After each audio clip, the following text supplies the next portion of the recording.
ஆண்டவராகிய இயேசு கிறிஸ்துவின் நாமத்தில் காலை வாழ்த்துக்கள்.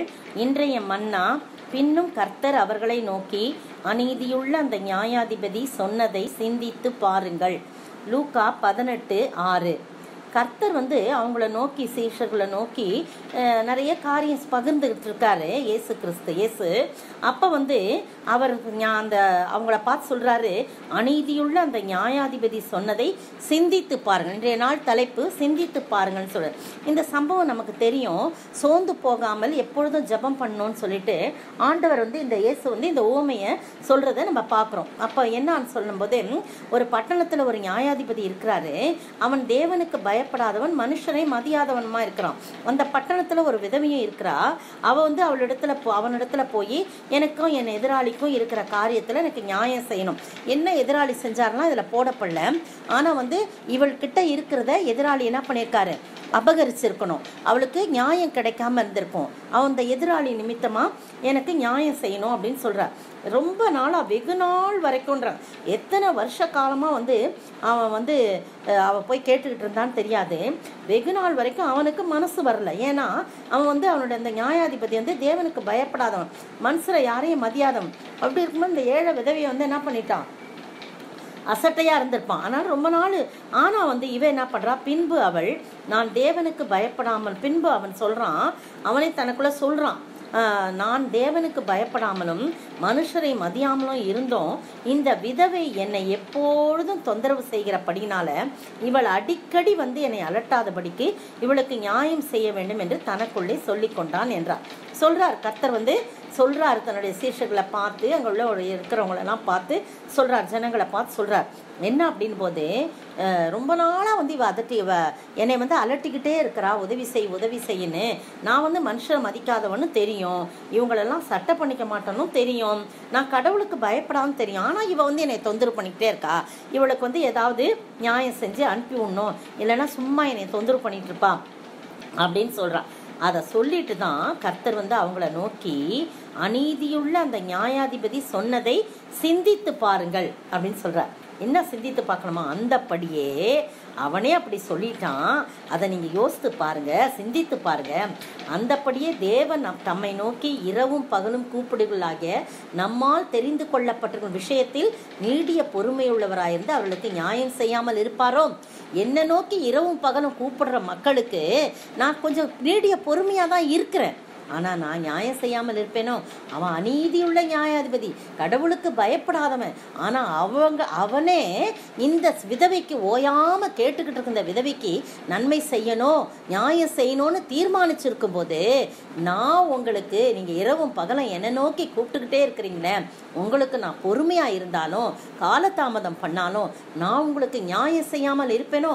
கண்டிப்பா உங்களுக்கு செய்யாம நான் யாருக்கு செய்வேன் அப்படின்ற மாதிரி அவரு கேட்கிறத நம்ம பார்க்கிறோம். சீக்கிரத்தில் அவர்களுக்கு நியாயம் செய்வார் என்று உங்களுக்கு சொல்லுகிறேன். ஆகிலும் மனுஷகுமாரன் வரும்போது பூமியிலே விசுவாசத்தை காண்பாரோ என்றார். விசுவாசமா யார் இருக்கிறாங்களோ இல்லையோ தெரியல, ஆனா நான் நியாயம் செய்வேன், நீதி செய்வேன் அப்படின்னு சொல்றார். இந்த 18ஆம் அதிகாரத்துல 1 முதல் 8 இந்த சம்பவம் வேற எதுலையுமே சொல்லப்படலை, எந்த சுவிசேஷத்திலையும் சொல்லப்படலை. இங்கதான் சொல்லப்படுது.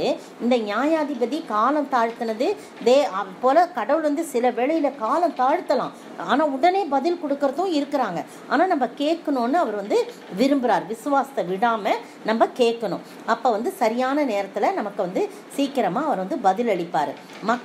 ஜனங்க கிட்ட விசுவாசம் இல்லாம பதில் பெறுறது ரொம்ப, அதனால கூட சில வேளையில நம்மளுடைய பதில் தாமதப்படலாம். ஆனா நம்ம விசுவாசத்தை விடாம நம்ம காரியங்களை அவசரப்பட்டு எதுவும் செய்யாம விட்டு விசுவாசத்தோடு நம்ம தொடர்ந்து ஜெபித்து கொண்டே வரணும். அதுக்காக தான் இந்த ஓமை சொல்லப்பட்டிருக்கு.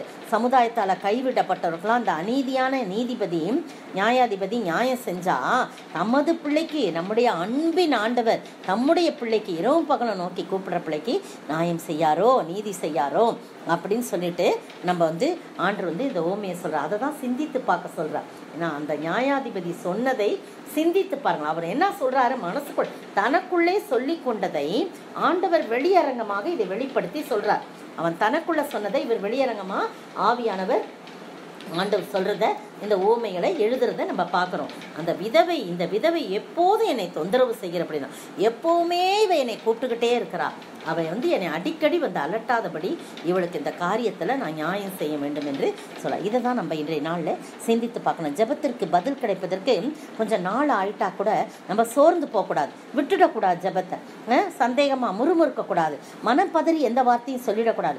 பயம், சந்தேகம், சோர்வு எல்லாத்தையும் விட்டுட்டு உரிமையோடு ஆண்டவர்கிட்ட கேளுங்க. ஆண்டவர் சொல்றார், கேளுங்கள் உங்களுக்கு அப்பொழுது கூட கொடுக்கப்படும், கேளுங்கள் கேளுங்கள் அப்பொழுது கொடுக்கப்படும், தட்டுங்கள் அப்பொழுது திறக்கப்படும் அப்படின்னு சொல்லி ஆண்டவர் சொல்றத உரிமையோடு நம்ம ஆண்டர்கிட்ட கேட்கணும். தோல்வின்ற எண்ணமே நமக்குள்ள இருக்கக்கூடாது. பதில் பெறுவது கண்டிப்பா நம்ம ஆண்டவர்கிட்ட பதில் பெறுவது நமக்கு அவர் மேல் உள்ள உரிமை, உறவு நம்ம அவர்கிட்ட கொடுக்கணும். அதனால ஜெபத்தை நம்ம விட்டு கொடுக்கவே கொடுக்காது. 8ஆம் வசனத்துல உங்களோட அர்த்தம் என்னன்னா, இந்த உலகத்திற்கு அவர் மீண்டு வருவார். ஆண்டவருடைய வருகையில அவர் சொல்றாருல, சீக்கிரமாய் நியாயம் செய்வார், ஆகிலும் மனுஷகுமாரன் வரும்போது பூமியிலே விசுவாசத்தை காண்பாரோ அப்படின்னு சொல்லப்பட்டிருக்கு. இயேசு மீண்டு வரும்போது விசுவாசிகள் யாவரும் ரகசிய வருகையில எடுத்துக்கொள்ளப்பட்டிருப்போம். ஆனா கள்ள போதகம் எல்லா இடத்துலையும் காணப்படுமா. உபத்திரவ காலத்தில் ரட்சிக்கப்படுகிற அநேகர் கொலை செய்யப்பட்டிருப்பார்கள். அதனால அந்த சமயத்தில் விசுவாசத்தை காண்பது அரிது அப்படின்னு சொல்லிட்டு அந்த வசனங்கள் அப்படியா நமக்கு சொல்லுது. இப்போ நம்ம அதெல்லாம் வேண்டாம், நமக்கு நம்ம சோர்ந்து போகாமல் ஜெபிக்க வேண்டும் என்று சொல்லி ஆண்டவர் சொல்றார் இந்த உண்மையை. இதை தான் நாம் சிந்தித்து பார்க்க அழைக்கப்பட்டிருக்கோம். எனவே இந்த சிந்தித்து பார்ப்போம். நம்மளுடைய வாழ்க்கையில எதெல்லாம் தாமதமாகுதோ அப்போ நம்ம சோர்ந்து போகாதபடி கட்டாயம் இரவும் பகலும் தம்மை நோக்கி கூப்பிடுறதுக்கு நியாயம் செய்யாமல் இருப்பாரோ என்னுடைய அன்பின் ஆண்டவர் அப்படின்றத நம்ம சிந்தித்து பார்க்கணும். ஏன்னா அநீதியுள்ள நியாயாதிபதியை அப்படி சிந்தித்து பார்க்கும்போது நம்முடைய ஆண்டவர் நமக்கு செய்வார் என்பதை நாம் சிந்தித்து பார்க்க வேண்டும். ஜெபிப்போம். சோர்ந்து போகாதே மனமே, சோர்ந்து போகாதே, கண்டுனை அழைத்த தேவன் கைவிடுவாரோ.